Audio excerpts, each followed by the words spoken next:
தந்தை மகன் தூய ஆவியாரின் பெயராலே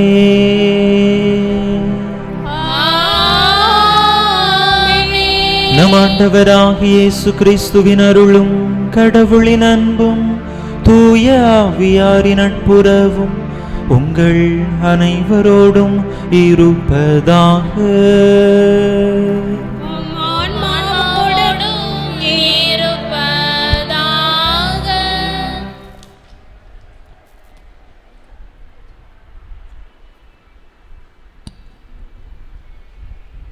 திருப்பலி முன்னுரை. இறை இயேசுவில் பிரியமானவர்களே, பொதுக்காலம் 6ஆம் ஞாயிறு திருப்பலிக்கு உங்களை அன்புடன் வரவேற்கின்றேன். இன்றைய நாளில் நம் இறைமகன் இயேசு ஏழைகளுக்கு ஒரு நற்செய்தியையும் செல்வர்களுக்கு ஒரு எச்சரிக்கையையும் தருகிறார். இந்த உலகத்தில் மிக ஏழ்மையிலும் துன்பத்திலும் வறுமையிலும் இருப்பவர்கள் இயேசுவின் உலகினில் மகிழ்ச்சியாகவும் மிக உயர்ந்த நிலையில் இருப்பார்கள் என்று அவரே நமக்கு கூறுகிறார். நாம் யார் என்று சிந்திப்போம். நன்றாக உண்டு கொழுத்திருந்து பட்டினியாக இருக்கப் போகிறோமா, அல்லது பட்டினியாக இருந்து நிறைவு பெறப் போகிறோமா? நாம் யார் என்ற சிந்தனையோடு இத்திருப்பலியில் இணைவோம். திருமுழுக்கு நினைவாக நம் மீது தெளிக்கப்படும் இத்தண்ணீரை இறைவன் ஆசீர்வதித்து அருள மன்றாடுவோம். ஆண்டவரே, எல்லாம் வல்ல இறைவா, உடல் ஆன்ம வாழ்வு அனைத்துக்கும் ஊற்றும் தொடக்கமும் நீரே. இத்தண்ணீரை புனிதப்படுத்தியருள உமை வேண்டுகின்றோம். எங்கள் பாவங்களுக்கு மன்னிப்பு வேண்டவும், எல்லா நோய்களையும் மாற்றானின் சூழ்ச்சிகளையும் எதிர்த்து உமது அருளின் பாதுகாப்பை அடையவும் நாங்கள் இத்தண்ணீரை நம்பிக்கையுடன் பயன்படுத்துகின்றோம். ஆண்டவரே, உமது இரக்கத்தின் உதவியால் உயிருள்ள தண்ணீர் எங்களில் பொங்கி எழுந்து மீட்பு அளிப்பதாக. இவ்வாறு நாங்கள் தூய இதயத்தோடு உமை அணுகி வந்து எங்கள் உடலுக்கும் ஆன்மாவுக்கும் வரும் இடர்கள் அனைத்தையும் விலக்குவோமாக. எங்கள் ஆண்டவராகிய கிறிஸ்து வழியாக உமை மன்றாடுகிறோம். எல்லாம் வல்ல இறைவா, தண்ணீர் வளம் பெற அதில் உப்பிட வேண்டுமென்று இறைவாக்கினர் எலிசா வழியாக கற்பித்தீர். உமது படைப்பு பொருளாகிய இந்த உப்பை பரிவிரக்கத்துடன் புனிதப்படுத்தியருள உமை தாழ்மையுடன் வேண்டுகின்றோம். ஆண்டவரே, உப்பு கலந்த தண்ணீர் தெளிக்கப்படும் இடமெல்லாம் தீயோனின் தாக்குதல் அனைத்தும் தோல்வியுறச் செய்வீராக. உம் தூய ஆவியார் உடனிருந்து எங்களை இடையராது காத்தருள்வாராக. எங்கள் ஆண்டவராகிய கிறிஸ்து வழியாக உமை மன்றாடுகிறோம்.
எல்லாம் வல்ல இறைவன் நம் பாவங்களிலிருந்து நம்மை தூய்மைப்படுத்துவாராக.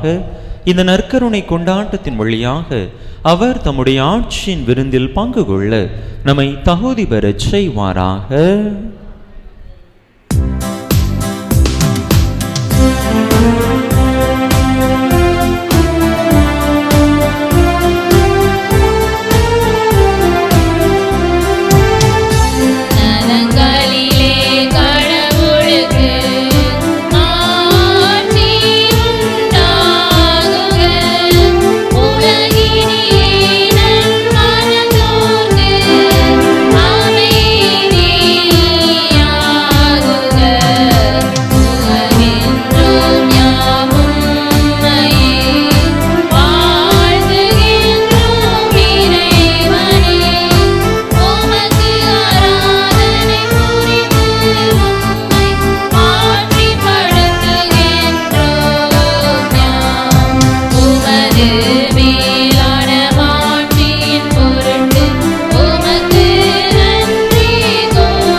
மக்களே, இந்த தெய்வீக திருப்பலியானது அமலன் செல்வி தம்பதியினருடைய திருமண நாள் நன்றி பலியாகவும் அவர்களுடைய குடும்ப நலனுக்காகவும் ஒப்பு கொடுக்கப்படுகின்றது.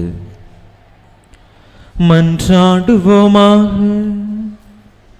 எல்லாம் வல்ல இறைவா, உண்மையும் நேர்மையும் உள்ள நெஞ்சங்களில் நீர் குடிகொள்வதாக உறுதியளித்துள்ளீரே. எங்கள் உள்ளங்களில் நீர் தங்குவதற்கு ஏற்றவாறு நாங்கள் வாழ எங்களுக்கு அருள்வீராக. உம்மோடு தூயாவியாரின் ஒன்றிப்பில் ஒரே இறைவனாய் என்றென்றும் வாழ்ந்து ஆட்சி செய்கின்ற எங்கள் ஆண்டவரும் உம் திருமகனுமாகிய இயேசு கிறிஸ்து வழியாக உம்மை மன்றாடுகின்றோ.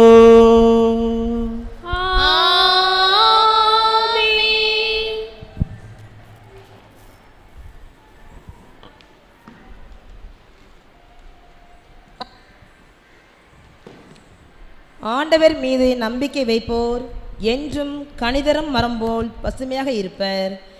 இறைவன் மீது நம்பிக்கை வைப்பவர்களுக்கு நலமும் வளமும் இறைவனிடமிருந்து அருளப்படும் என கூறும் இவ்வாசகத்திற்கு செவி மடுப்போம்.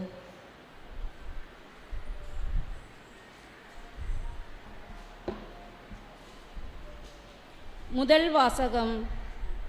மனிதரில் நம்பிக்கை வைப்போர் சபிக்கப்பட்டோர், ஆண்டவரில் நம்பிக்கை வைப்போர் பேறு பெற்றோர். இறைவாக்கினர் எரேமியா நூலிலிருந்து வாசகம். அதிகாரம் 17, இறை வார்த்தைகள் 5 முதல் 8 முடிய. இறைவாக்கினர் எரேமியா நூலிலிருந்து வாசகம். அதிகாரம் 17, இறை வார்த்தைகள் 5 முதல் 8 முடிய. ஆண்டவர் கூறுவது இதுவே: மனிதரில் நம்பிக்கை வைப்போரும் வலுவற்ற மனிதரில் தம் வலிமையை காண்போரும் சபிக்கப்படுவர். அவர்கள் பாலை நிலத்து புதர் செடிக்கு ஒப்பாவார். பருவ காலத்திலும் அவர்கள் பயனடையார். பாலை நிலத்தில் வறண்ட பகுதியிலும் யாரும் வாழா உவர் நிலத்திலும் அவர்கள் குடியிருப்பர். ஆண்டவரில் நம்பிக்கை வைப்போர் பேறு பெற்றோர். ஆண்டவரே அவர்களது நம்பிக்கை. அவர்கள் நீர் அருகில் நடப்பட்ட மரத்துக்கு ஒப்பாவர். அது நீரோடையை நோக்கி வேர் விடுகின்றது. வெப்பமிகு நேரத்தில் அதற்கு அச்சமில்லை. அதன் இலைகள் பசுமையாயிருக்கும். வறட்சிமிகு ஆண்டிலும் அதற்கு கவலை இராது. அது எப்போதும் கனி கொடுக்கும். இது ஆண்டவர் வழங்கும் அருள்வாக்கு. இறைவனுக்கு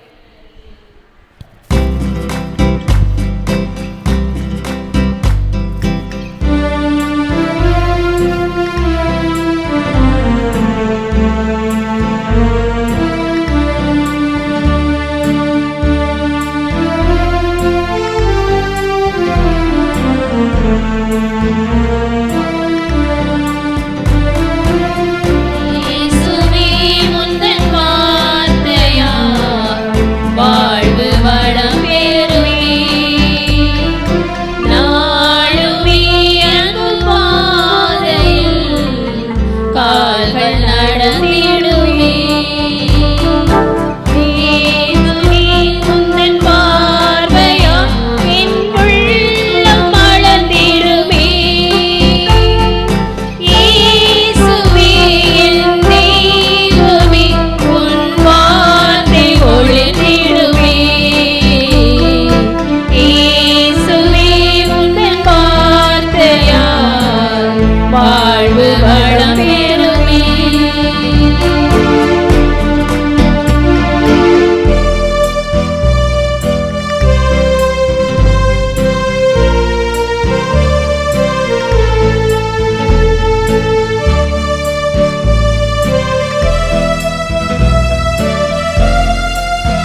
வார்த்தையால் வாழ்வு வளம் பெறுமே.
வாழ்வு வளம் பெறுமே.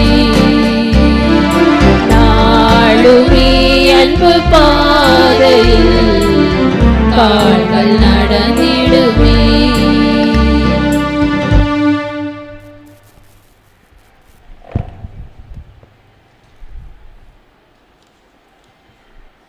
இவ்வுலகில் துன்பப்படுவோர் மறுமை வாழ்வை எண்ணி மகிழ வேண்டும். நமக்கு மறுமை வாழ்வு இல்லை என்றால் மற்ற மக்களை விட நாம் மிகுந்த பரிதாபத்துக்குரியவர்கள்.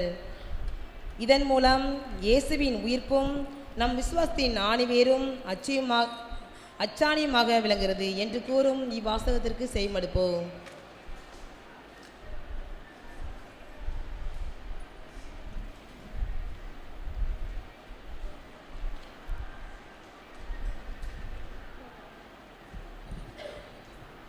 கிறிஸ்து உயிர்த்தெழவில்லை என்றால் நீங்கள் கொண்டிருக்கும் நம்பிக்கையும் வீணானதே. திருத்தூதர் பவுல் கொரிந்தியருக்கு எழுதிய முதல் திருமுகத்திலிருந்து வாசகம். அதிகாரம் 14 இறை வார்த்தைகள் 12 மற்றும் 16 முதல் 20 முடிய. சகோதர சகோதரிகளே, இறந்த கிறிஸ்து உயிருடன் எழுப்பப்பட்டார் என அறிவிக்கப்பட்டிருக்க உங்களுள் சிலர் இறந்தோர் உயிர்த்தெழுவதில்லை என சொல்வது ஏன்? ஏனெனில் இறந்தோர் உயிருடன் எழுப்பப்படுவதில்லை என்றால் கிறிஸ்துவும் உயிருடன் எழுப்பப்படவில்லை என்றாகிவிடும். கிறிஸ்து உயிருடன் எழுப்பப்படவில்லை என்றால் நீங்கள் கொண்டிருக்கும் நம்பிக்கை பயனற்றதே. நீங்கள் இன்னமும் உங்கள் பாவங்களில் வாழ்பவைகளானால், அப்படியானால் கிறிஸ்துவிடம் நம்பிக்கை கொண்டு இறந்தவர்களும் அழிவுக்குள்ளாவார்கள். கிறிஸ்துவிடம் நாம் கொண்டுள்ள எதிர்நோக்கு இவ்வுலக வாழ்வை மட்டும் சார்ந்திருந்தால் எல்லா மக்களையும் விட இரக்கத்திற்கு உரியராயிருப்போம். ஆனால் இப்போதே இறந்து கிறிஸ்து உயிருடன் எழுப்பப்பட்டார். அவரே முதலில் உயிருடன் எழுப்பப்பட்டார். இது அனைவரும் உயிருடன் எழுப்பப்படுவர் என்பதை உறுதிப்படுத்துகிறது. இது ஆண்டவர் வழங்கும் அருள்வாக்கு. இறைவனுக்கு நன்றி.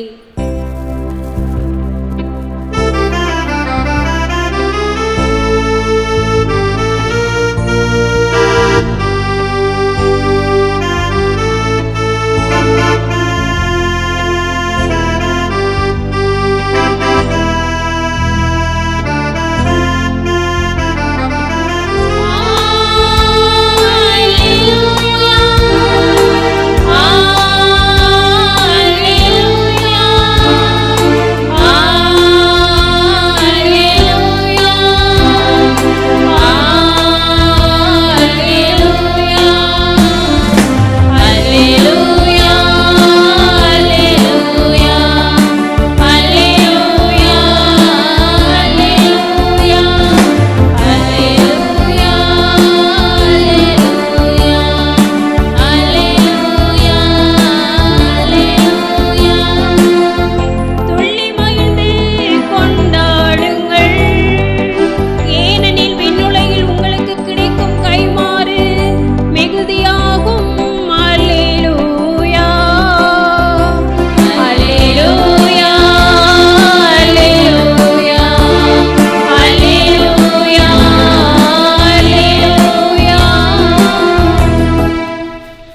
ஆண்டவர் உங்களோடு இருப்பாராக.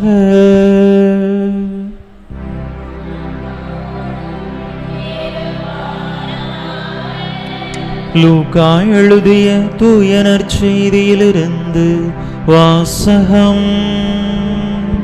ஆண்டவரின் மாட்சி உமக்கே. லூக்கா எழுதிய தூய நற்செய்தி அதிகாரம் 6 இறை வசனங்கள் 17 மற்றும் 20 முதல் 26 முடிய. லூக்கா எழுதிய தூய நற்செய்தி அதிகாரம் 6 இறை வசனங்கள் 17 மற்றும் 20 முதல் 26 முடிய. அக்காலத்தில் இயேசு திருத்தூதர்களுடன் இறங்கி வந்து சமவெளியான ஓரிடத்தில் நின்றார். பெருந்திரளான அவருடைய சீடர்களும் யூதேயா முழுவதிலிருந்தும் எருசலேமிலிருந்தும் தீர் சீதோன் கடற்கரை பகுதிகளிலிருந்தும் வந்த பெருந்திரளான மக்களும் அங்கே இருந்தார்கள். இயேசு சீடர் மீது தம் பார்வையை பதித்து கூறியவை: ஏழைகளே, நீங்கள் பேறு பெற்றோர், ஏனெனில் இறையாட்சி உங்களுக்கு உரியதே. இப்பொழுது பட்டினியாயிருப்போரே, நீங்கள் பேறு பெற்றோர், ஏனெனில் நீங்கள் நிறைவு பெறுவீர்கள். இப்பொழுது அழுது கொண்டிருப்போரே, நீங்கள் பேறு பெற்றோர், ஏனெனில் நீங்கள் சிரித்து மகிழ்வீர்கள். மானிட மகன் பொருட்டு மக்கள் உங்களை வெறுத்து ஒதுக்கி வைத்து நீங்கள் பொல்லாதவர் என்று இகழ்ந்து தள்ளிவிடும்போது நீங்கள் பேறு பெற்றோர். அந்நாளில் துள்ளி மகிழ்ந்து கொண்டாடுங்கள், ஏனெனில் விண்ணுலகில் உங்களுக்கு கிடைக்கும் கைமாறு மிகுதியாகும். அவர்களுடைய மூதாதையரும் இறை வாக்கினருக்கு இவ்வாறே செய்து வந்தனர். ஆனால் செல்வர்களே, ஐயோ உங்களுக்கு கேடு, ஏனெனில் நீங்கள் எல்லாம் அனுபவித்து விட்டீர்கள். இப்போது உண்டு கொழுத்திருப்போரே, ஐயோ உங்களுக்கு கேடு, ஏனெனில் பட்டினி கிடப்பீர்கள். இப்போது சிரித்து இன்புறுவோரே, ஐயோ உங்களுக்கு கேடு, ஏனெனில் துயருற்று அழுவீர்கள். மக்கள் எல்லாரும் உங்களை புகழ்ந்து பேசும்போது ஐயோ உங்களுக்கு கேடு, ஏனெனில் அவர்களின் மூதாதையரும் போலி இறைவாக்கினருக்கு இவ்வாறே செய்தார்கள். ஆண்டவரின் அருள்வாக்கு. கிறிஸ்துவே உமக்கு புகழ். இயேசுவில் அன்பார்ந்த சகோதர சகோதரிகளை, நம் அனைவரும் கப்பல் பார்த்துருப்போம், அப்படிதானா? அந்த கப்பலை பெரும்பாலும் ஏதாவது ஹார்பருக்கு போயிருக்கும் பொழுது கடற்கரையில் நிறுத்தி வச்சுருப்பாங்க. சில நேரங்களில் தொலைக்காட்சிகளில் மொபைல் ஃபோனில் கூட கப்பலை குறித்து நாம் பார்த்திருப்போம். ஒரு சிலர் கப்பலில் பயணம் கூட செய்திருப்போம். அன்பு மக்களே, இந்த கப்பலை கடலில் நிறுத்தி வைப்பதற்கு ஒரு கருவியை பயன்படுத்துவார்கள். என்ன கருவி? நங்கூரம். கப்பல் நீண்ட நாட்களுக்கு நெடுதூரங்களுக்கு பயணங்களை மேற்கொள்கின்ற பொழுது நடுக்கடல்ல கப்பலை நிறுத்தி வைப்பதற்கும் இந்த நங்கூரம் மிகவும் உதவியாக இருக்கின்றது. அப்படி இந்த நங்கூரத்தை எல்லா இடத்திலும் பயன்படுத்தி கப்பலை நிறுத்திவிட முடியுமா என்று சொன்னால் இல்லை. சில இடங்கள் சேரும் சகதியுமா இருக்கும், அந்த இடத்துல நங்கூரத்தை போட்டு நிற்குமா? நிற்காது. சில இடங்கள் பாறையா இருக்கும், பாறை மேலே நங்கூரத்தை போட்டு நிற்குமா? நிற்காது. அதற்கு தகுந்த இடத்துல நங்கூரத்தை போட்டாதான் கீழே போய் வேகமாக குத்திட்டு அந்த கப்பலை நகர விடாமல் அந்த நங்கூரம் பார்த்து கொள்ளும். அன்பு மக்களே, இது கப்பலுக்கு மட்டும் இல்லை, மனிதர்களாகிய நம் ஒவ்வொருவருடைய வாழ்க்கைக்கும் பொருந்தும். நாம் நம்முடைய வாழ்வை யார் மீது அல்லது எதன் மீது நிலை நிறுத்த இருக்கிறோமோ அதை பொறுத்துத்தான் நம்முடைய வாழ்வும் அமையும். நம்முடைய வாழ்க்கையை இந்த உலகத்தின் மீது, இந்த உலக செல்வங்களின் மீது, உலகத்தில் மக்கள் தரக்கூடிய அந்த புகழின் மீது, பெயரின் மீது நாம் பதிய வைத்தோம் என்று சொன்னால் அது கொஞ்ச காலம்தான் நிலைச்சிருக்கும். கொஞ்ச காலத்துக்கு அப்புறம் ஆட்டம் காண ஆரம்பித்துவிடும். நம்முடைய நம்பிக்கையை, நம்முடைய வாழ்க்கையை நாம் ஆண்டவரில் ஊன்றியிருக்க செய்தோம் என்று சொன்னால் அது எக்காலத்திலும் அசையாது, நங்கூரம் போல மிகவும் வலிமையாக இருக்கும் என்கின்ற செய்தியைத்தான் இன்றைய 3 வாசகங்களும் நமக்கு அருமையாக எடுத்துரைக்கின்றன. இன்றைய பதிலுரை பாடல் கூட அந்த செய்தியை தான் நமக்கு தருகின்றது. முதல் வாசகத்தை எடுத்துக்கொள்வோமே. முதல் வாசகத்திலே எரேமியா இறைவாக்கினர் நூலிலிருந்து எடுக்கப்பட்ட அந்த வாசகத்திலே நாம் வாசிக்க கேட்டோம்.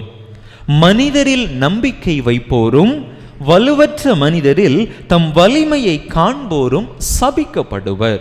ஆண்டவருடைய வார்த்தைகளாக எரேமியா இறைவாக்கினர் இந்த வார்த்தைகளை கூறுவதற்கான காரணம் என்ன? மக்களே, இதனுடைய அந்த விவிலிய பின்புலத்தை நாம் சற்று அறிந்து கொண்டோம் என்று சொன்னால் இந்த வார்த்தைகளின் அர்த்தத்தை நம்மால் புரிந்து கொள்ள முடியும். யூத மக்களை, யூத நாட்டினை ஆண்டு கொண்டிருந்த மன்னர்களுள் ஒருவர், அரசர்களுள் ஒருவர் யோயாக்கிம் என்பவர். இந்த யோயாக்கிம் தங்களுடைய யூத நாட்டை பாபிலோனியர்கள் கைப்பற்ற வருகிறார்கள் என்பதை அறிந்து என்ன செய்கின்றான்?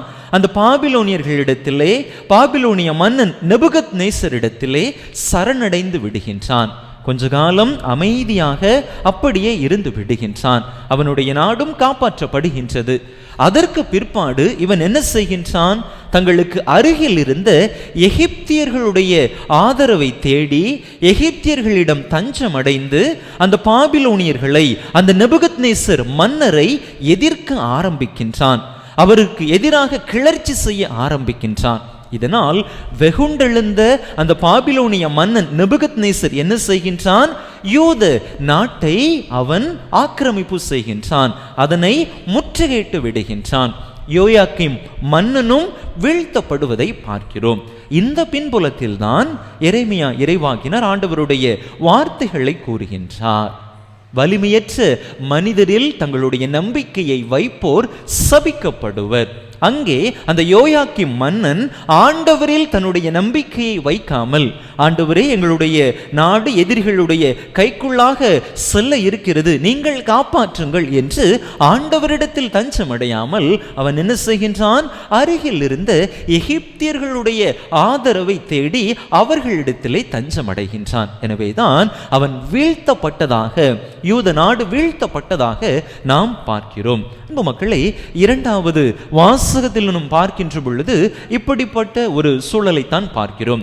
அங்கே கொரிந்து நகர மக்கள் உயிர்த்தெழுதலிலே நம்பிக்கை இல்லாதவர்களாக இருக்கின்றார்கள். எதற்காக அவர்கள் அப்படி இருக்கின்றார்கள்? காரணம், அவர்களுடைய மனித சிந்தனை, கிரேக்க தத்துவ சிந்தனையை அவர்கள் அடிப்படையாக கொண்டு செயல்பட்டு கொண்டிருந்தார்கள். கிரேக்க தத்துவ சிந்தனை என்ன சொல்கிறது? உடலிலே மனித ஆன்மாவானது அடைபட்டு கொண்டிருக்கிறது. மனித ஆன்மாதான் மேன்மை மிக்கது. உயிர்த்தெழுந்த பிற்பாடு மீண்டுமாக அந்த ஆன்மா அந்த உடலிலே அடைபட்டு கொண்டிருக்கும். எனவேதான் அந்த மக்கள் அந்த உயிர்த்தெழுதலிலே நம்பிக்கை இல்லாதவர்களாக இருக்கின்றார்கள். ஆனால் பவுலடிகளார் அவர்களுடைய அந்த புரிதல் தவறானது என்பதை அவர்களுக்கு எண்பித்து காட்டுகின்றார்.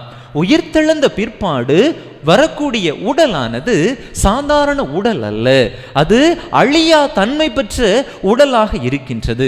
ஆண்டவர் உயிர்த்தெழுதலிலே அழியா தன்மையுடைய உடலை பெற்றுக்கொண்டார். நாமும் கூட நம்முடைய உடலிலே அழியா தன்மையை பெற்றுக்கொள்வோம் உயிர்த்தெழுந்த பிற்பாடு என்று அவர்களுடைய அந்த புரிதலை அவர் சீர்படுத்துவதை பார்க்கிறோம். அதுவரையில் மனித சிந்தனையோடு, மனித கண்ணோட்டத்தோடு உயிர்த்தெழுதலை அல்லது மனித வாழ்வை பார்த்து கொண்டிருந்த அந்த கொரிந்து நகர மக்களை நீங்கள் இறைவனுடைய கண்ணோட்டத்தை பெற்றுக்கொள்ள வேண்டும். மனித உடல் ஒரு வெற்றி பெற்ற உடலாக, ஒரு அழியா தன்மை பெற்ற உடலாக மாற்றம் பெறுகிறது. எனவே நீங்கள் உயிர்த்தெழுதலிலே நம்பிக்கை கொள்ளுங்கள் என்று அந்த மக்களுக்கு அருமையான படிப்பினையை கற்றுத்தருவதை பார்க்கிறோம். நற்செய்தி வாசகத்திலே பார்க்கிறோம். ஆண்டவருடைய சமவெளி பொழிவு, மலைப்பொழிவை போன்று சமவெளி பொழிவு. மலைப்பொழிவிலே ஆண்டவருடைய 8 பேறுகளை ஆண்டவர் கூறுவதை நாம் பார்க்கிறோம். இங்கே 4 பேறுகளும் 4 சாபங்களும் ஆண்டவர் கூறுவதாக இருக்கின்றது. செல்வர்கள், நன்றாக உணவு உண்டிருப்போர், சிரித்து மகிழ்ந்திருப்போர், இவர்களுக்கெல்லாம் ஆண்டவர் சாபத்தை கொடுக்கிறாரே, அது சரியா என்கின்ற ஒரு கேள்வி கூட நமக்கு எழும்புவதற்கான வாய்ப்பு இருக்கிறது. அன்பு மக்களே, நாம் சற்று ஆழமாக சிந்தித்தோம் என்று சொன்னால் அதனுடைய அர்த்தத்தை நம்மால் புரிந்து கொள்ள முடிகின்றது. நம்மிடத்திலே எப்பொழுது வசதி வாய்ப்புகள் செல்வம் மிகுதியாக காணப்படுகிறதோ, எப்பொழுது நாம் சிரித்து மகிழ்ந்து கொண்டிருக்கிறோமோ, எப்பொழுது உணவு உண்டு நாம் திருப்தியாக இருக்கின்றோமோ, எப்பொழுது மற்றவர்களுடைய புகழ்ச்சியால் நாம் ஒரு நிறைவிலை காணப்படுகிறோமோ, அந்த நேரங்களிலெல்லாம் நம்முடைய மனம் ஆண்டவரை பற்றி நினைத்து பார்க்காது. இந்த மனிதர்கள் தரக்கூடிய பெயரும் புகழும் செல்வமும் போதும் என்று நாம் கடவுளை மறந்த நிலையிலே நம்முடைய வாழ்க்கையை வாழ்ந்து கொண்டிருப்போம். ஆனால் நாம் பசியாக இருக்கின்ற பொழுது, நாம் அழுது கொண்டிருக்கின்ற பொழுது, ஏழ்மையான நிலையிலே இருக்கின்ற பொழுது, மற்ற மனிதர்களால் புறக்கணிக்கப்பட்ட அந்த நிலையிலே இருக்கின்ற பொழுது இயல்பாகவே நாம் ஆண்டவரை தேடுபவர்களாக இருப்போம். மனித செல்வங்களை, மனிதர்கள் தரக்கூடிய பெயர்களை, வசதி வாய்ப்புகளை, புகழை தேடாமல் ஆண்டவரை தேடுவோம். அதைத்தான் நற்செய்தி வழியாக ஆண்டவர் நமக்கு எடுத்துரைக்கின்றார். மனிதர்களிலே உங்களுடைய நம்பிக்கையை வைக்காதீர்கள், என்னிடத்திலே, ஆண்டவரிடத்திலே உங்களுடைய கண்களை பதிய வையுங்கள் என்று சொல்லுகின்றார். அன்பு மக்களை, நம்முடைய வாழ்க்கையை நாம் சற்று சிந்தித்து பார்ப்போம். நம்முடைய நம்பிக்கையை நாம் யார் மீது வைக்கிறோம்? மனிதர்கள் மீது வைக்கிறோமா அல்லது ஆண்டவர் மீது வைக்கிறோமா? ஒருவேளை நாம் மனிதர்கள் மீது வைக்கக்கூடிய நம்பிக்கை அல்லது மனிதர்கள் தரக்கூடிய அந்த ஆதரவு நமக்கு அந்த நேரத்திலே மகிழ்ச்சியை தருவதாக அமையலாம். எப்படி யோயாக்கிம் அரசன் எகிப்திய மன்னனிடமிருந்து, எகிப்திடமிருந்து அவன் ஆதரவை தேடி அந்த நேரத்திலே அவன் மகிழ்ச்சியாக அல்லது தன்னுடைய நாட்டை காப்பாற்றி கொண்டானோ, அதே போல நாமும் அந்த ஒரு குறிப்பிட்ட நேரத்திற்காக மட்டும்தான் மனிதர்களுடைய ஆதரவை தேட முடியும். ஆனால் அது நிலையான ஒரு ஆதரவாக இருக்க முடியாது. நாம் எப்பொழுது ஆண்டவரை நம்முடைய ஆதரவாக கொள்ளுகின்றோமோ, ஆண்டவரை நம்முடைய நம்பிக்கையாக கொள்ளுகின்றோமோ, அப்பொழுது நிச்சயமாக மனித பலம், மனித படைகள், மனித ஆதரவு நம்மை விட்டு விலகி சென்றாலும் ஆண்டவருடைய அருட்கர துணை ஒரு நாளும் நம்மை விட்டு விலகாது. நம்முடைய வாழ்வை சற்று சிந்தித்து பார்ப்போமே. நம்முடைய முழுமையான நம்பிக்கையை ஆண்டவர் மீது வைத்து இருக்கிறோமா அல்லது ஆண்டவர்கிட்ட கொஞ்சம், மனிதர்களிடம் கொஞ்சம் என்று வைத்து இருக்கிறோமா? சில நேரங்களில் நம்முடைய வீடுகளில் பார்ப்போம், அப்படிதானா? ஏதாவது திருமண காரியங்கள், ஏற்பாடுகள் நடக்கும். கோயிலில் போய் ஆண்டவர்கிட்ட நல்லா மன்றாடி அந்த திருமண காரியங்களுக்கு செய்வோம். கோயிலில் ஃபாதர்கிட்ட ஜெபம் சொல்லுவோம், திருப்பலி ஒப்பு கொடுப்போம். அதே நேரத்தில் இன்னும் என்ன செய்வோம்? ஜோசியக்காரங்கிட்ட போய் கேட்போம், அப்படிதானா? நல்ல நாள் பார்த்து சொல்லுங்கய்யா, வீட்டில் ஒரு நல்ல காரியம் நடத்துகிறோம், எது நல்ல நாள், நல்ல ஒரு சுப முகூர்த்தம், எது நல்ல ஒரு சுப முகூர்த்தம்னு பார்த்து சொல்லுங்க, அந்த நாளில் தான் என் பொண்ணுக்கு என் பையனுக்கு கல்யாணத்தை வைக்கணும் அப்படின்ட்டு சொல்லுவோம். அப்படிதானா? நம்முடைய நம்பிக்கை எங்கே இருக்கிறது? ஆண்டவர் படைத்த எல்லா நாட்களுமே நல்ல நாட்கள் தான், அப்படிதானே? ஆண்டவர் எல்லாத்தையும் படைச்சிட்டு அவை அனைத்தையும் நல்லது என்று கண்டார். ஆனால் நம்ம அந்த நாட்களையே பிரிச்சிட்டோம், அப்படிதானே? நல்ல நேரம், கெட்ட நேரம், ராகு கேது குளிகை என்று பலவற்றையும் நாம் குறித்து வைத்து கொண்டு அவற்றை தேடி கொண்டு இருக்கிறோம். சில நேரங்களில் வீடு கட்டியிருப்போம், அப்படிதானா? நல்ல ஒரு பெரிய வீடு, புது வீடு, பால்காய்ப்புக்கு மந்திரிக்க கூப்பிடுவாங்க. வீடு கட்ட போகும்போது உள்ளே போனால் ஒரே புனிதர்கள் படமாக அடுக்கி வச்சுருப்பாங்க. பரவாயில்லையே, மக்கள் ரொம்ப பக்தியில் கூடின குடும்பம் போல் அப்படின்னு சொல்லி நினச்சிருப்போம். அதே நேரத்தில் வீட்டு வாசலில் வெளியே என்ன இருக்கும்? எலுமிச்சை பழத்தை தொங்க விட்டுருப்பாங்க, இல்லைன்னா வத்தல்கள் கொஞ்சம் தொங்கிட்டு இருக்கோம். சில வீடுகளில் வீடு கட்டும் போதே பூசணிக்காயை கட்டி தொங்க விட்டுருப்பாங்க, இல்லைனாக்கி அந்த திருஷ்டி பொம்மை அப்படின்னு சொல்லுவாங்கல்ல, அதெல்லாம் தொங்க வச்சுருப்பாங்க. அன்பு மக்களே, நமக்கு ஒரு காலு ஆண்டவர்கிட்ட, ஒரு காலு உலகத்தின் மீது, ஜோதிடக்காரங்கிட்ட, குறி சொல்லுபவன்கிட்ட. அன்பு மக்களே, நாம் எப்பொழுது நம்முடைய முழுமையான நம்பிக்கையை ஆண்டவர் மீது பதிய வைக்கிறோமோ, அப்பொழுது இப்படிப்பட்ட உலக பிரகாரமான காரியங்கள் நமக்கு தேவைப்படாது. இங்கேயும் ஒரு கால், இங்கேயும் ஒரு கால் அப்படின்னு சொன்னால் நாம் தான் நம்மையே ஏமாற்றிக் கொள்பவர்களாக மாறிவிடுவோம். நம்முடைய நம்பிக்கை அங்கே பொய்யான ஒரு நம்பிக்கையாக மாறி போய்விடுகின்றது. திருப்பாடல்கள் 118வது அதிகாரம் 8வது இறை வசனம் யாராவது வாசிங்க. திருப்பாடல்கள் 118:8.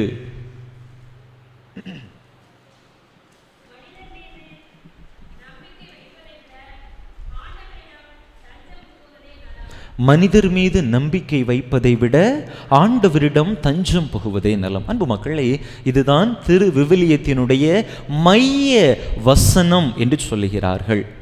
பைபிளை எடுத்துக்கணும் அப்படின்னு சொன்னால் பைபிளில் பல அதிகாரங்கள், பல வசனங்கள் இருக்குது, அப்படிதானா? இதுதான் திரு விவிலியத்தினுடைய மையமாக இருக்கக்கூடிய வசனம். மனிதர்கள் மீது நம்பிக்கை வைப்பதை விட ஆண்டவரிடம் தஞ்சம் புகுவதே நலம். நம்முடைய நம்பிக்கை மனிதர்கள் மீது இருக்கிறதா, மனிதர்கள் உருவாக்கிய பொருட்களின் மீது இருக்கிறதா, அல்லது ஆண்டவர் மீது இருக்கிறதா? சிந்தித்து பார்ப்போம். மனிதர் மீது நாம் நம்முடைய நம்பிக்கையை ஆழ பதித்தோம் என்று சொன்னால், நாம் ஆண்டவர் மீது நம்முடைய நம்பிக்கையை ஆழ பதித்தோம் என்று சொன்னால், அவருடைய ஆசீர்வாதங்கள், அவருடைய அருள் வரங்கள் அனைத்தையும் நிரம்ப பெற்றவர்களாக இருப்போம். ஒருவேளை நம்ம கஷ்டத்தில் இருக்கலாம், வருத்தத்தில் இருக்கலாம், மனவேதனையில் இருக்கலாம், ஆனால் நிச்சயமாக ஆண்டவர் நம்மை கைவிட்டு விட மாட்டார். சரியான நேரத்திலே, தகுந்த காலத்திலே நம்முடைய வாழ்வை ஆண்டவர் ஒரு உயர்வான இடத்திலே உயர்த்தி தருவார். மகிழ்ச்சியான வாழ்வாக நம்மை மாற்றுவார். எனவே நம்முடைய நம்பிக்கையை ஆண்டவர் மீது பதிய வைத்து வாழ வரம் கேட்டு தொடர்ந்து இந்த தெய்வீக திருப்பலியிலே இணைந்து மன்றாடுவோம். ஆமென். அனைவரும் எழுந்து நம்முடைய நம்பிக்கையை அறிக்கையிடுவோம்.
தேவைகளையும் விண்ணப்பங்களையும் மன்றாட்டுகளையும் நம்பிக்கையோடு ஆண்டவரிடத்திலே எடுத்துச் சொல்லி மன்றாடுவோம்.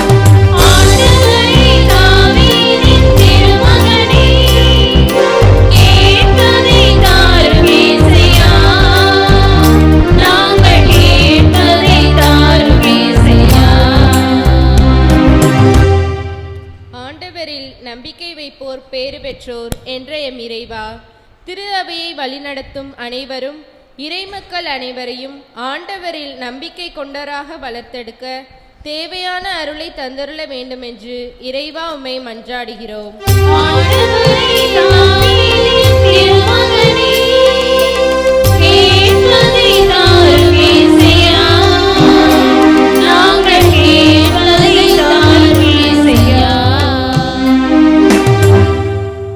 ஆண்டவரின் நம்பிக்கை எப்போதும் கனி கொடுக்கும் என்ற எம் இறைவா, அரசு தேர்வை எதிர்நோக்கும் 10ஆம் 12ஆம் வகுப்பு பள்ளி மாணவ மாணவியர்கள் அனைவருக்கும் நல்லதொரு வெற்றி கனியை தந்துருள வேண்டும் என்று இறைவா உம்மை மன்றாடுகிறோம்.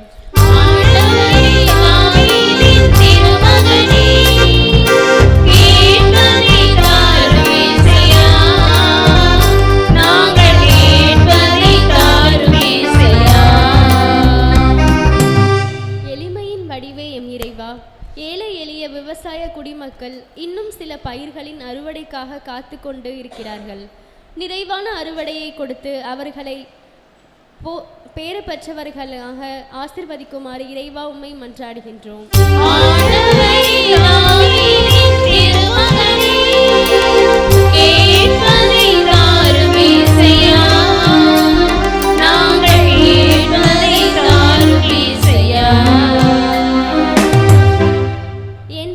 வாழ்பவரே எம் இறைவா, எங்களுக்குள் இறந்து கிடக்கும் இறை நம்பிக்கையை உமது வார்த்தையால் மீண்டும் உயிர்த்தெழச் செய்ய வேண்டும் என்று இறைவா உம்மை மன்றாடுகின்றோம்.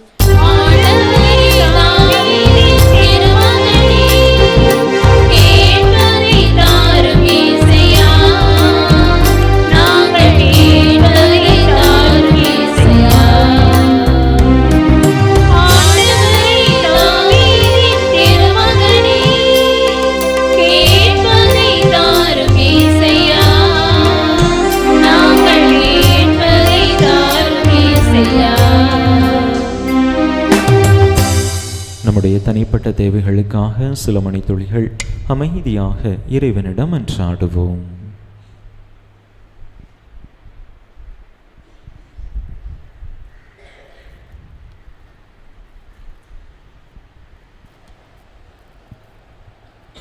அன்பே உருவான எங்கள் இறைவா, உம் அன்பு பிள்ளைகள் நாங்கள் கேட்ட இந்த மன்றாட்டுக்களை எல்லாம் எங்களுக்கு தந்தருள வேண்டும் என்று எங்கள் ஆண்டவராகிய கிறிஸ்து வழியாக உம்மை மன்றாடுகிறோம். ஆமென்.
சகோதரிகளே, என்னுடையது உங்களுடையதுமான இப்பலி எல்லாம் வல்ல தந்தையாக இறைவனுக்கு ஏற்றதாகும்படி மன்றாடுங்கள்.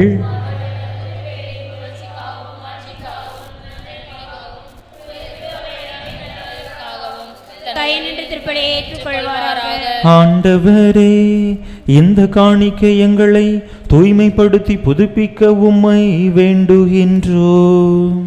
அதனால் உமது திருவுள்ளத்தை நிறைவேற்றுபவர்களுக்கு அது நிலையான பயனை விளைவிப்பதாக. எங்கள் ஆண்டவராகிய கிறிஸ்து வழியாக உம்மை மன்றாடுகின்றோம்.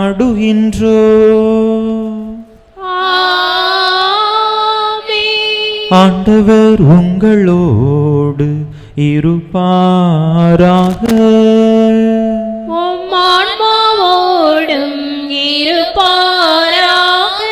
இதயங்களை மேலே எழுப்புங்கள்.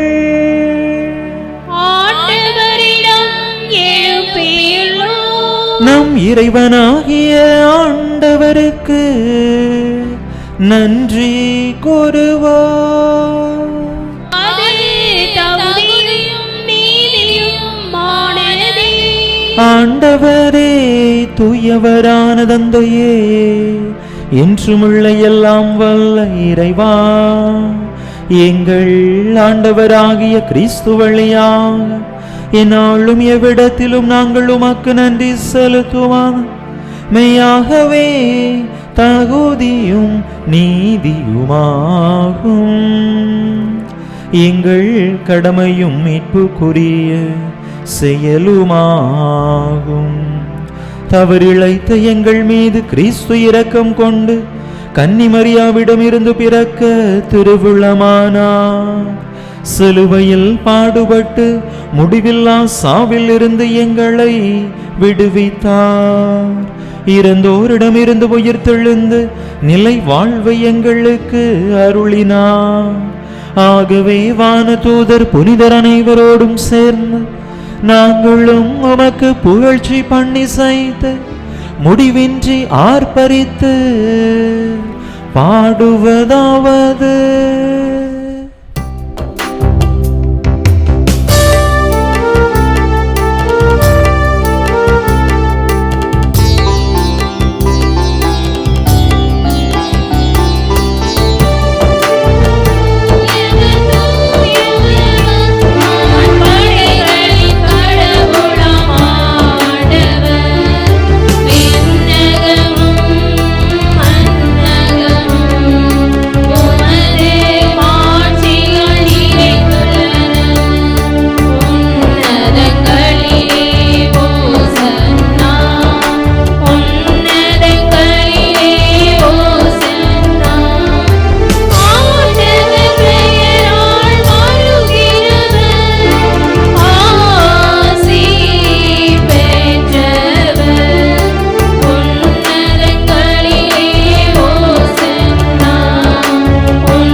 ஆண்டவரே, நேர்மையாகவே தூயவர், தூய்மை அனைத்துக்கும் ஊற்று. ஆகவே உம்முடைய ஆவியை பொழிந்து இக்காணிக்கைகளை தூய்மைப்படுத்த உம்மை வேண்டுகின்றோம். இவ்வாறு எங்கள் ஆண்டவர் இயேசு கிறிஸ்துவின் உடலும் இரத்தமுமாக எங்களுக்கு இவை மாறுவனவாக. அவர் பாடுபட உளம் கனிந்து தம்மை கையளித்த போது அப்பத்தை எடுத்து நன்றி செலுத்தி அதை பிட்டு தம் சீடர்களுக்கு அளித்து அவர் கூறியதாவது: அனைவரும் இதிலிருந்து பெற்று உண்ணுங்கள், ஏனெனில் இது உங்களுக்காக கையளிக்கப்படும் என் உடல்.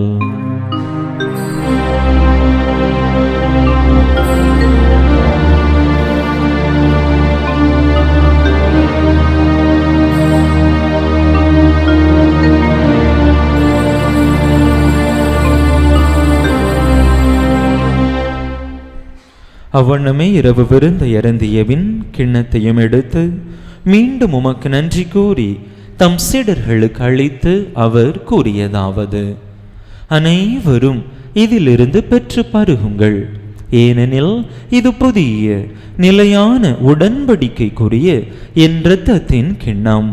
இது பாவ மன்னிப்புக்கென்று உங்களுக்காகவும் பலருக்காகவும் சிந்தப்படும். இதை என் நினைவாக செய்யுங்கள்.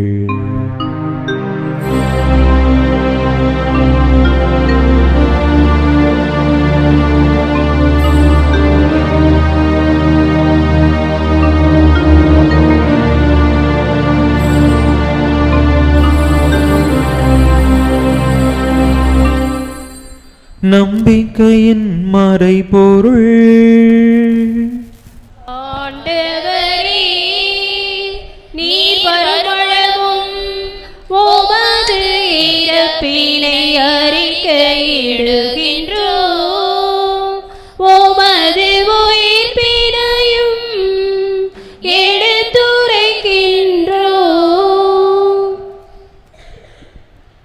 ஆகவே ஆண்டவரே, நாங்கள் கிறிஸ்துவின் இறப்பினையும் உயிர்ப்பினையும் நினைவு கூர்ந்து வாழ்வு தரும் அப்பத்தையும் மீட்பளிக்கும் கிண்ணத்தையும் உமக்கு ஒப்பு கொடுக்கின்றோம். உம் திருமுன்னின்று உமக்கு ஊழியம் புரிய தகுந்தவர்கள் என எங்களை ஏற்றுக்கொண்டீர். எனவே உமக்கு நன்றி செலுத்துகின்றோம். மேலும் கிறிஸ்துவின் உடலிலும் இரத்தத்திலும் பங்கு கொள்ளும் எங்களை தூய ஆவியார் ஒன்று சேர்க்க வேண்டுமென உமை தாழ்மையுடன் மன்றாடுகின்றோம். ஆண்டவரே, உலகெங்கும் பரவியிருக்கும் உமது திரு அவையை நினைவு கூர்ந்தருளும். எங்கள் திருத்தந்தை பிரான்சிஸ், எங்கள் ஆயர் ஸ்டீஃபன், எல்லா திருநிலையினர் ஆகிய அனைவரோடும் உமது திரு அவை அன்பில் நிறைவு பெறச் செய்தருளும். மேலும் உயிர்த்தெழும் எதிர்நோக்குடன் துயில் கொள்ளும் எங்கள் சகோதர சகோதரிகளையும் இறந்தோர் அனைவரையும் இரக்கத்துடன் நினைவு கூர்ந்து உமது திருமுக ஒளியினுள் ஏற்றருளும். எங்கள் அனைவர் மீதும் இரக்கமாயிரும்.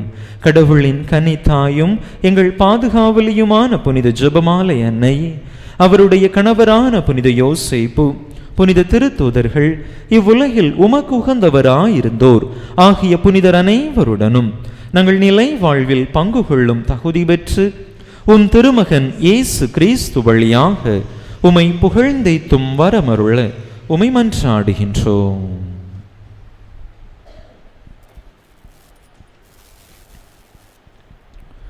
இவர் வழியாக இவரோடு இவரில் எல்லாம் வல்ல இறைவனாகிய தந்தையே, தூய ஆவியாரின் ஒன்றிற்குள் எல்லா புகழும் மாட்சியும் என்றென்றும் உமக்கு உரியதே.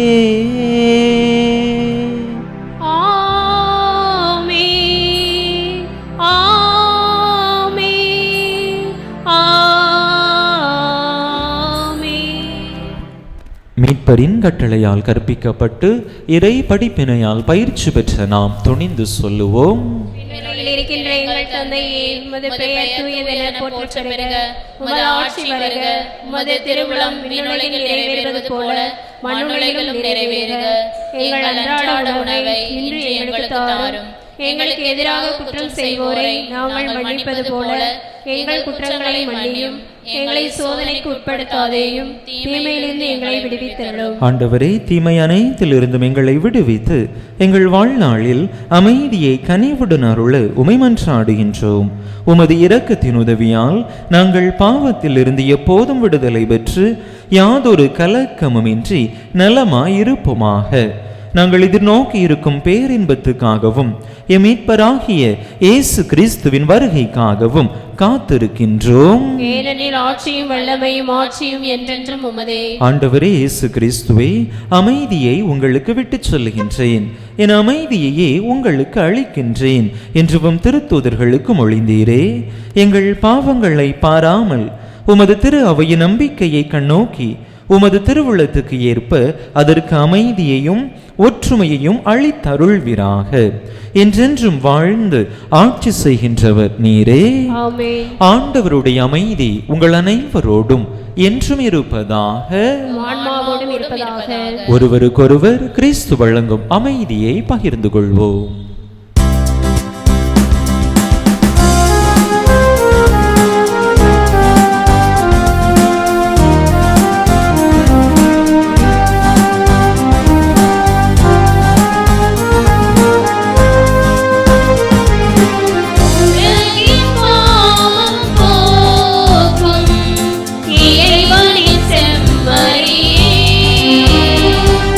எம்மீது இரக்கம் வையும்.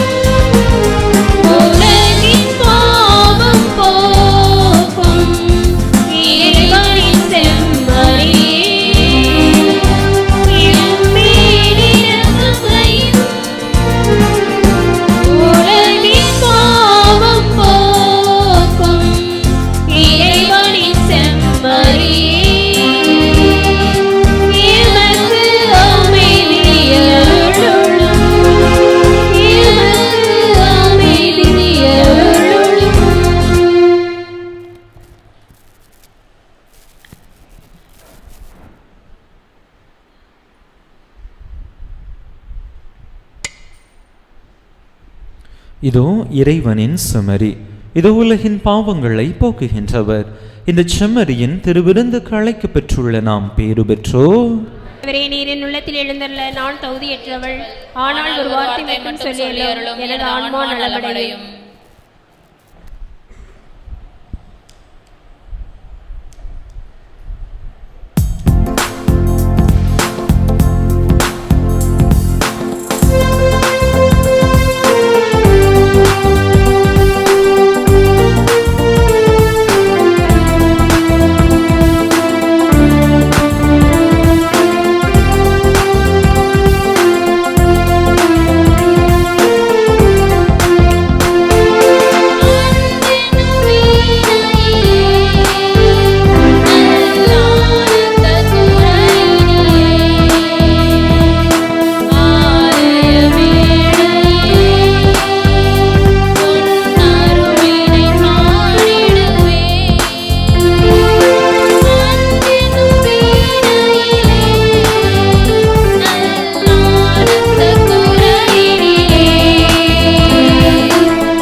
மக்களை, கடந்த செவ்வாய்க்கிழமை அன்று தாப்பாத்தி புனித அந்தோணியார் திருத்தலத்திலே நம்முடைய குறுக்குச்சாலை மறைவட்ட அளவிலான ஜூபிலி ஆண்டு துவக்க விழா திருப்பலி நம்முடைய மறைமாவட்ட ஆயர் தலைமையிலே நடைபெற்றது. நம்முடைய பங்கிலிருந்தும் நம்முடைய ஊரிலிருந்தும் திரளானவர்கள் பங்கேற்று சிறப்பித்தீர்கள். எனவே பங்கு பெற்ற ஒவ்வொருவருக்கும் நெஞ்சம் நிறை வாழ்த்துக்களையும் நன்றிதனையும் தெரிவித்துக் கொள்கிறேன். அன்பு மக்களை, ஏற்கனவே நம்முடைய அன்பியங்களிலே இரண்டாம் வத்திக்கான் சங்க ஏடு திருச்சபை குறித்த வினாடி வினா அந்த கேள்வித்தாள்கள் கொடுக்கப்பட்டிருக்கின்றன. அன்பிய பொறுப்பாளர்கள் அன்பிய உறுப்பினர்களிடம் அதை கொடுத்து ஒரு 5-6 பேர் அந்த வினாடி வினா போட்டியிலே கலந்து கொள்ளலாம். அவர்கள் தவிர்த்து அந்த போட்டியில் இருக்கக்கூடியவர்கள் உங்களுக்கென்று ஒவ்வொரு நகலை எடுத்துக்கொள்ளுங்கள். அது தவிர்த்து அன்பியத்தில் உள்ள மற்ற மக்களுக்கும் அதனை வாசிக்க கொடுக்கும்படியாக கேட்டுக்கொள்கிறேன். சரிங்களா? அது எல்லாருமே அந்த ஆவணத்தை குறித்து எல்லாருமே தெரிந்து கொள்ள வேண்டும். 4-5 பேர் மட்டும் தெரிந்து கொண்டால் போதாது, மற்றவர்களும் தெரிந்து கொள்ள வேண்டும். எனவே நீங்கள் வாசித்து முடித்த பிற்பாடு, படித்த முற்பாடு மற்றவர்களுக்கும் அதனை பகிர்ந்து அவர்களையும் படிக்க செய்யும்படியாக உங்களை அன்போடு கேட்டுக்கொள்கின்றேன். தம் ஒரே மகன் மீது நம்பிக்கை கொள்ளும் எவரும் அழியாமல் நிலை வாழ்வு பெறும் பொருட்டு அந்த மகனையே அழிக்கும் அளவுக்கு கடவுள் உலகின் மேல் அன்பு கூர்ந்தார். மன்றாடுவோமாக. ஆண்டவரே, இனிய விண்ணக விருந்தால் ஊட்டம் பெற்ற நாங்கள் உம்மை வேண்டுகின்றோம். அதனால் உண்மை வாழ்வை அளிக்கும் உணவின் மீது நாங்கள் என்றும் ஆவல் கொள்ள செய்வீராக. எங்கள் ஆண்டவராகிய கிறிஸ்து வழியாக உம்மை மன்றாடுகின்றோம்.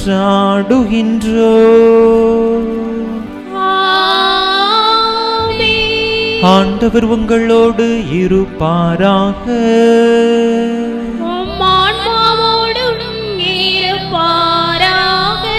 எல்லாம் வல்ல இறைவன் தந்தை மகன் தூயாவியார் உங்களுக்கு ஆசி வழங்குவாராக.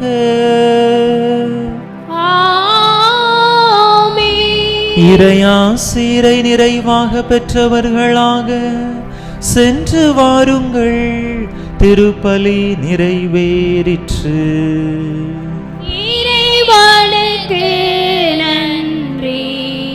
அன்பு மக்களே, இன்னொரு அறிவிப்பு. வருகின்ற மார்ச் மாதம் 5ஆம் தேதி நாம் தவக்காலத்தை தொடங்குகின்றோம். அப்படிதான், நாம் திருநீற்று புதன் சாம்பல் புதனோடு நாம் தவக்காலத்தை துவங்குகின்றோம். தவக்காலத்திலே ஒவ்வொரு ஆண்டும் பல்வேறு இடங்களுக்கு திருப்பயணமாக செல்வது வழக்கம். அந்த வகையில் இந்த ஆண்டு நம்முடைய பங்கிலிருந்தும் திருத்தலம் அந்த திருப்பயணமாக செல்ல இருக்கின்றோம். எந்த இடத்திற்கு செல்லலாம் என்று ஆய்வு செய்த பொழுது, மக்களிடம் கேட்ட பொழுது சிலர் சொன்னாங்க, பக்கத்தில் உள்ள இடங்களுக்கெல்லாம் போயிட்டோம், ஆலந்தலை, உவரி, மணப்பாடு இந்த பகுதிகளுக்கெல்லாம் போயிட்டோம் ஃபாதர் அப்படின்னாங்க. இன்னும் ஒரு சிலர் இடைக்காட்டூர் இந்த பகுதிகளுக்கும் போயிட்டோம், மதுரை, வாடிப்பட்டி இந்த பகுதிகளுக்கும் போயிட்டோம், கேரளாவுக்கும் போயிட்டோம், போன வருடம் கேரளாவுக்கு போனோம் என்றும் உங்களிடமிருந்து பலவிதமான பதில்கள் வந்தன. எனவே கொஞ்சம் தூரம் போகலாமா அப்படின்னு சொல்லி யோசிக்கிற பொழுது கோவை, ஊட்டி, மறை மாவட்டங்களுக்கு திருப்பயணமாக செல்லலாமா என்று யோசித்தேன். அதற்கான விவரங்களை கேட்ட பொழுது காசு தான் கொஞ்சம் அதிகம் சொல்கிறாங்க.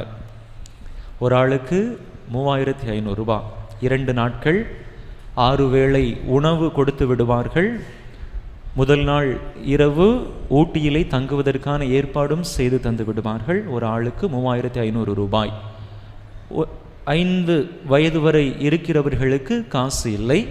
5லிருந்து 8 வயது வரை இருக்கிறவர்களுக்கு 500 ரூபாய் குறைச்சிக்கிடலாம் அப்படிங்கிறாங்க. அவங்களுக்கு 3000 ரூபாய், மற்றவர்களுக்கு 3500 ரூபாய். செல்லுவதற்கான தேதி 22, 23 மார்ச் 22, 23 தேதிகளிலே செல்லுகின்றோம். ஏன்னா அதற்கு பிறகு வாய்ப்பில்லை. மார்ச் கடைசியில் 29, 30, 31 ஒரு 2 நாள் லீவ் வருது. திங்கட்கிழமையும் சேர்த்து லீவ் வருது. அன்றைக்கு பல ஊர்களிலிருந்தும் புக் பண்ணிட்டாங்க, நம்ம பேருந்துகளை புக் பண்ணிட்டாங்க. அதனால் அன்றைக்கு வாய்ப்பில்லை என்று சொல்லிவிட்டார்கள். அதற்கு அடுத்த வாரத்தை எடுத்துக்கொண்டோம் என்று சொன்னால் முதல் சனி வந்துடுது. அதற்கு அடுத்த வாரம் பெரிய வாரம், குருத்து ஞாயிறு ஆரம்பித்து விடுகின்றது. எனவே நமக்கு தகுந்த காலமாக இருப்பது மார்ச் மாதம் 22, 23 சனி ஞாயிறு என்கின்ற அந்த நாட்கள் தான். மக்களிடத்திலே கலந்து ஆலோசித்துவிட்டு தகவல் கொடுக்கிறேன் என்று சொல்லி இருக்கிறேன். எப்படி, என்ன நினைக்கிறீங்க? குறைந்தது 50 டிக்கெட்டாவது வந்தால் தான் நம்ம ஒரு பஸ்ஸு நம்ம புக் பண்ண முடியும். அப்படி இல்லை என்று சொன்னால் வேறு இடங்கள், பக்கத்தில் உள்ள இடங்களை நாம் போயிட்டு ஒரு நாளில் திரும்பி வர மாதிரி இருக்கும். உங்களுடைய கருத்துக்களை பதிவு செய்யலாம் அன்பு மக்கள். என்ன நினைக்கிறீங்க? போகலாமா? குரார்பட்டியில் கொஞ்சம் மக்கள் இருந்தாங்க, அங்கே ஒரு 10 பேர் எப்படியும் தேறிடுவாங்கன்னு நினைக்கிறேன். சங்கரலிங்கபுரத்தில் ஒரு 10 பேர் தேறிடுவாங்கன்னு நினைக்கிறேன். நம்முடைய ஊர்லேயும் எப்படின்ட்டு சொன்னாக்கி மற்ற ஊர்களையும் புதூர்லேயும் கேட்க வேண்டி இருக்குது, மற்ற இடங்கள்லையும் கேட்டு செய்யலாம். உங்களுடைய கருத்து இன்னும் ஒரு 2-3 நாளுக்குள்ளே